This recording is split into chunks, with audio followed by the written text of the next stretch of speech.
वो सदगुरु श्री महंत साहब जी, पूजा के योग सभी संत समाज, मैं चरण कमलों में से झुका के त्रिवार बंदी करता हूँ। बोलिए श्री सदगुरुदेव की जय। सदगुरु श्री कबीर साहब जी कहते हैं कि जिसका अंतःकरण पवित्र हो गया उसके अंदर बुरे विचार कभी नहीं बनते। और अंतःकरण पवित्र होगा कैसे? अपने आप तो होगा नहीं, करना पड़ता है। जैसे कहीं कचरा हो जाता है, आंधी ब्याज चलती है, धूल आ जाती है, तो अपने आप तो साफ हो नहीं सकती है, उसको साफ करना पड़ता है। और करेगा कौन? मनुष्य ही करेगा। पशु पक्षी उसमें खाने वाले जीव नहीं कर सकते, उन्होंने तो ऐसे कर्म ही किए, मनुष्य खाने में इसलिए वहां चले गए। मनुष्य कर सकता है। और यदि मनुष्य उस कचरे को साफ ना करे और उसी में सोता रहे, उसी में मौज लेता रहे, तो संस्कार उसमें खाने के बनते हैं, बच नहीं सकता है। पशु के संस्कार बनाएगा तो पशु खाने में जाएगा, पक्षी के बनाएगा पक्षी खाने में जाएगा, उसमें के बनाएगा उसमें खाने में जाएगा, और मनुष्य के बनाएगा तो मनुष्य खाने में आएगा। अंतर और बाहर दोनों तरफ की शुद्धि करेगा तब मन पवित्र रहेगा। कोई लोग कहते हैं कि नहीं, अंदर से शुद्ध हो जाओ, बाहर से हो मत हो। ऐसा नहीं होता है। और कोई कहता है ऊपर से चकाचक रहो, अंदर क्या है? ऐसे नहीं। अंदर की शुद्धि हो जाएगी तो बाहर की तो होगी, और बाहर की शुद्धि होगी तो अंतर भी होगी। और ये करेगा कौन? ये चेतन जीव। तो लोग कहते तो हैं कि झूठ मत बोलो, झूठ मत बोलो। अरे खाली झूठ ना बोलने से किसी का कल्याण नहीं होगा। जो कहे कि मैं झूठ नहीं बोलूंगा, मैं सत्य बोलूंगा, कहे कि कल्याण हो जाए, नहीं होगा। सत्य बोलने से भी कल्याण नहीं होगा। अब जहां बहुतों के अंदर ऐसा जगेगा कि सत्य बोलने से भी नहीं होगा, क्या नहीं होगा? अब जैसे किसी ने चोरी की और पूछा कि ये चोरी किसने की, और वो सत्य बोल दिया चोरी मैंने की, तो क्या उसका कल्याण हो जाएगा? कभी नहीं। खाली इतना ही लोग कहते हैं कि सत्य बोलो, सत्य बोलो। अरे ये कोई नहीं कहता है कि उन कर्मों को ही मत करो कि आपको झूठ बोलना पड़े। झूठ बोलना पड़े ऐसे कर्म मत करो, है ना? तो फिर कहो हम तो सत्य बोलते हैं भैया, हम तो प्याज खाते हैं, हम तो लहसुन खाते हैं, हम तो सत्य बोलते हैं, हम तो मांस खा लेते हैं। हमारे गुरुजी ने कह दिया है कि सत्य बोलना, झूठ नहीं बोलना। हम तो 2-2 अंडे रोज खा जाते हैं सुबह शाम, सत्य बोलते हैं, कह देते हैं सबसे। अरे पाप लगेगा, है ना? सत्य किसे कहते हैं लोग जानते ही नहीं, है ना? सत्य उसे कहते हैं कि जिन कर्म करने में बिल्कुल भय न हो और अंतःकरण पवित्र हो, किसी प्रकार की कोई कालमा ना जमे। जैसे सत्य बोलना, जैसे आप कहीं जा रहे हैं और समय पर जिनको पूछना है वो नहीं मिले, तो किसी से कह के जाओ, उनको बता देना कि मैं इतने टाइम तक आ जाऊंगा, वो सत्य है। और जाना कहीं और बताना कहीं, वो झूठ है। किसी के हिस्सा बट की चीज खा जाना और कहना मैंने नहीं खाई, वो भी झूठ है। और ये कह देना नहीं हम तो खा ले भैया, सत्य बोलते, वो भी है। अरे उसको खाना ही नहीं, जिसके बट की चीज है उसको खाओ मत। कब बिगड़ रही थी, अरे बिगड़े थे बने, उसमें आपका कोई अधिकार नहीं। जिसकी वस्तु है वो उसकी है। हाँ, उसे बता दो भैया बिगड़ रही है। यदि वो कहता है कि नहीं काम में ले लो तो ले सकते, नहीं तो जिसकी वस्तु है वो उसकी रहने दो। खाली इतना कहने से सत्य बोलो, सत्य बोलो, सत्य बोलो। सत्य बोलना ही तो ठीक है, सत्य बोलना ही चाहिए। भाई ये थोड़ी कि चोरी करके और कह दे कि सत्य हो गया, वो सत्य नहीं हुआ, है ना? किसी के मकान पे कब्जा कर लें, घर में से बाहर निकाल दें।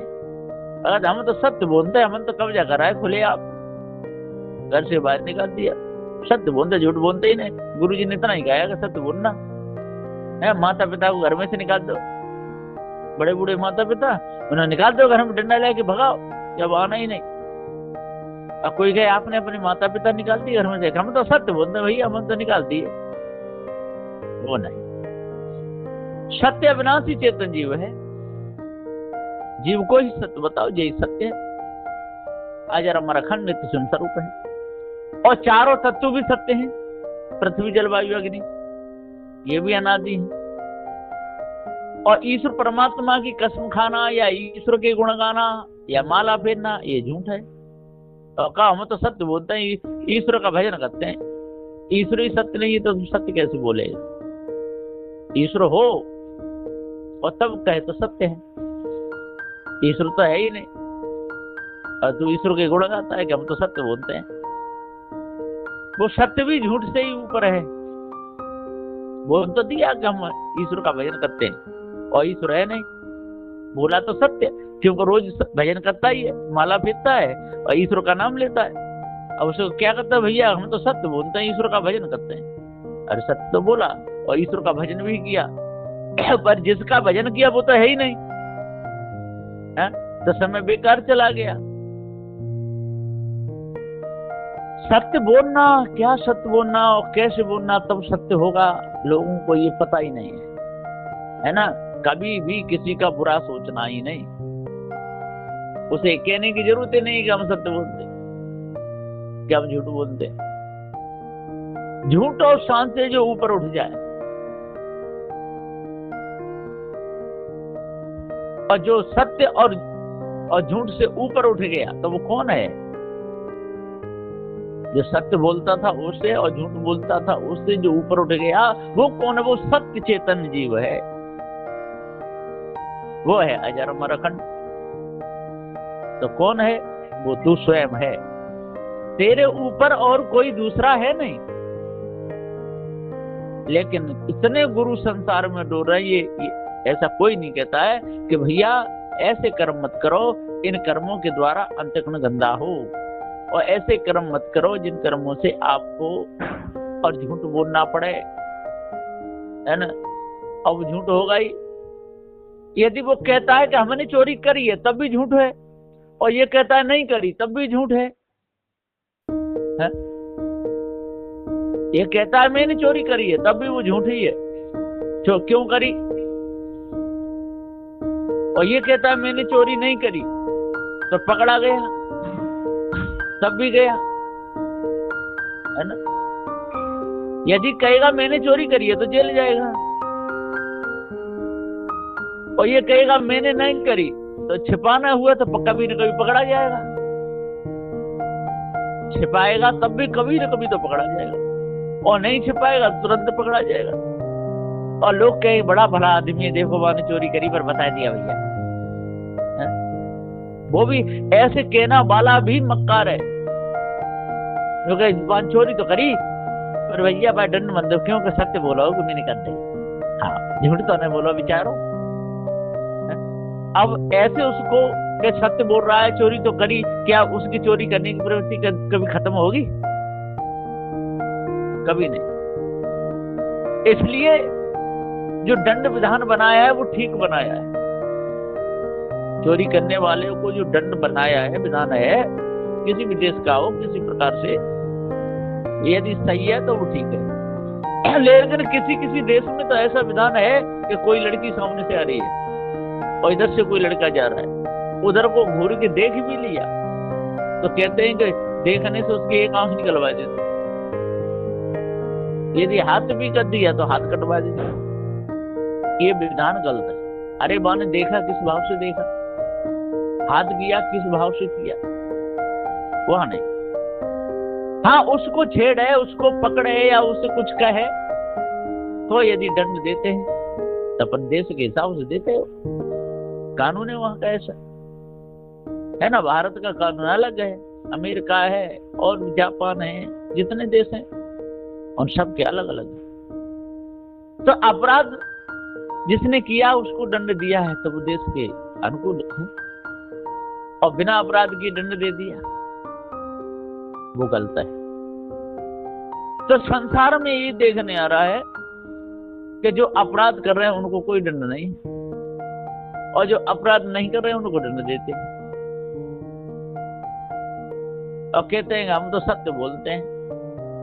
वहां पर 2 फल रखे थे, हमें भूख लगी थी तो हमने तो खा लिए।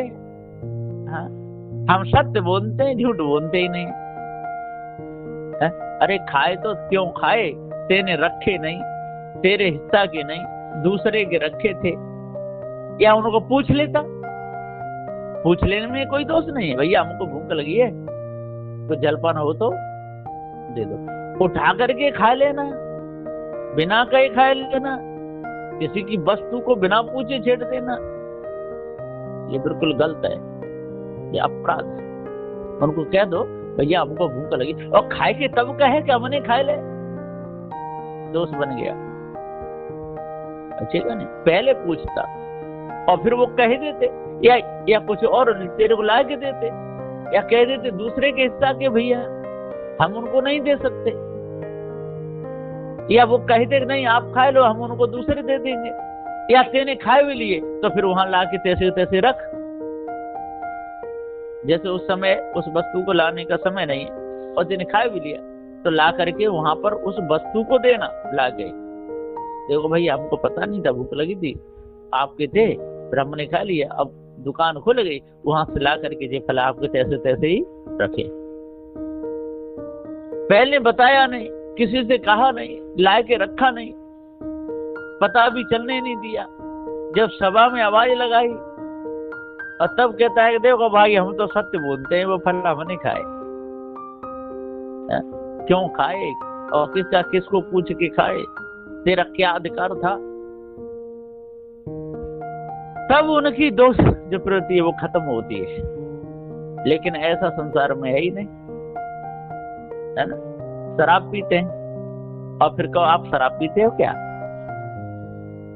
तो कहे हाँ भैया आदत पड़ गई है, पीते कुसंगत में फंस गए थे, अब क्या करें, दुर्गुण आ गए, अब छोड़ने की कोशिश करेंगे, ऐसे कहे तो ठीक है। ये नहीं कहता है, दूसरों को दोष लगाता है कि उसने हमको सिखा दिया, उसने हमारे साथ में ऐसा कर दिया है? अरे तू नहीं सीखेगा, तू नहीं पिएगा, ये साथ में कौन करेगा? तो कुचाल स्वयं करता है, धोखा स्वयं देता है, अपने आप को धोखा देता है, दूसरों को धोखा देता है, बिगड़ता स्वयं है। अपनी जो भूल में जो गलती हो गई उसको कहने में कोई दोष नहीं, बताने में अब आपसे नहीं करूंगा। और रोज गलती कर रहा है, वो कहता है कि हम तो झूठ नहीं बोल रहे, हम तो कर रहे हैं भैया। हाँ, हम झूठ नहीं बोलते, हम तो विवाह शादी में जाते हैं साधु वेश लेकर के, नियम ही नहीं है कि साधु विवाह शादी में जाए। और फिर क्या हम तो झूठ बोलते ना, हम तो चले जाते हैं। और चला जाता है तो झूठ ना बोलने पर भी अपराध है, दंड है, और ऐसे को साधु मानना भी नहीं चाहिए। तो साहब यहाँ पुकार के समझाते हुए कहते हैं कि जब तक हमको पूरा ज्ञान नहीं होगा, पूरा बोध नहीं होगा, तब तक हम रोज झूठ बोलते रहेंगे और कहते भी रहेंगे कि भैया हम तो सत्य बोलते हैं। कर्म तो कर लिया, अच्छा करे चाहे बुरा करे, और दोनों कर्मों को बता रहा है कि सत्यवादी हैं हम तो। हाँ, संसार में रह रहा है, संसार के काम कर रहा है, विवाह शादी कर रहा है, और कहता है हम तो भैया भक्त हैं और साधु की सेवा भी कर रहे हैं, ये सही है, उसमें कोई उसका दंड अपराध नहीं, क्योंकि संसार का नियम निभा रहा है, संसार में रह रहा है, ब्याह शादी भी किया है, संत गुरुजनों को बुलाता है और सेवा भी करता है, दान भी करता है, और खुल के कह रहा हम तो संसार में रह रहे हैं, वहां झूठ साच, वहां झूठ न सच तो कुछ नहीं, वो तो अपने नियम का पालन कर रहा है। लेकिन जो साधु होकर के या उन कर्मों को करते हुए छिपाना या धोखा देना, ये बहुत बड़ा अपराध है। तो जितने भी अपराध हैं ये कौन करता है? मनुष्य ही करता है। अब कहो कि पशु पक्षी उसमें खाने के लोग वो भी जीव भी करते हैं, अरे वो करते हैं पर हाथ मनुष्य खानी का है ना। जो कुतिया कुत्ता भी बाल बच्चे पैदा करते हैं, गधे भी, जितने भी देखो, उनको तो कोई शर्म है या ना शर्म दया ना धर्म, पशु पक्षी उसमें दिखानी। लेकिन वो कर्म किए कहाँ? मनुष्य खाने में, वहां गुप्त में किए मनुष्य खाने में, अब पशु पक्षी खाने में प्रकट में हो गया है। वहां गुप्त में कर्म करते रहे और या खुले में। तो साधु श्री कबीर साहब जी कहते हैं कि जब तक ये मनुष्य अपने आप को नहीं जानेगा, भ्रम को अपने अंदर से नहीं त्यागेगा, भूल को दूर नहीं करेगा, और जितनी कल्पना है सारे संसार में, इस कल्पना को नहीं छोड़ेगा, और इन कर्मों के द्वारा अंतःकरण गंदा होता है, अंतःकरण दूषित होता है, विकार अंदर आते हैं, उन कर्मों को जब तक नहीं त्यागेगा तब तक मन की कालमा मिटेगी ही नहीं। कोई कितने भी यत्न कर ले, मन की कालमा मिटाने के लिए वो कर्म ही छोड़ने पड़ते हैं। इन कर्मों के द्वारा अंतःकरण गंदा होता है। इसलिए अपने आप को जानना चाहिए, भ्रम को मिटाना चाहिए, और ये ईश ब्रह्म आत्म परमात्म ये सारी कल्पना मिथ्या है, धोखा है, और इस धोखे को अपने अंदर से जो निकाल देगा वही भक्त है, वही संत है, वही ज्ञानी है, वही ध्यानी है, वही तपस्वी है। बस यहीं पर मैं अपनी वाणी को विराम देता हूँ। बोलिए श्री सद्गुरुदेव की जय।